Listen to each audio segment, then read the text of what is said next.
Go to solid color. Select red color.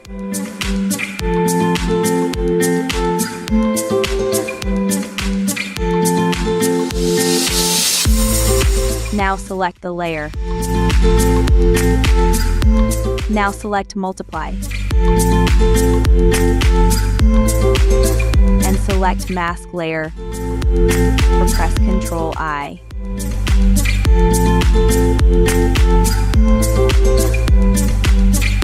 Now select brush tool.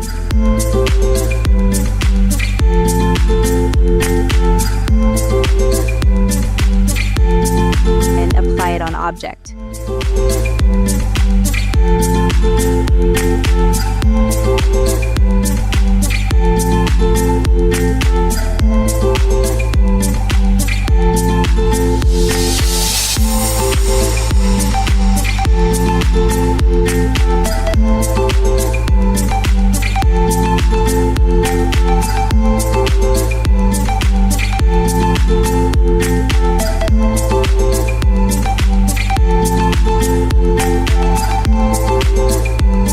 Now go to blending option.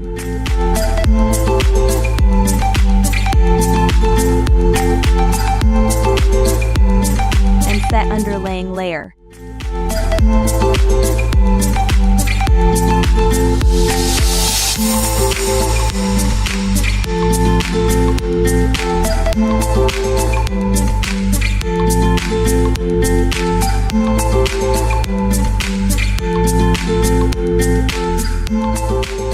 For more information, like and subscribe our channel and press the bell icon to get notification of new videos.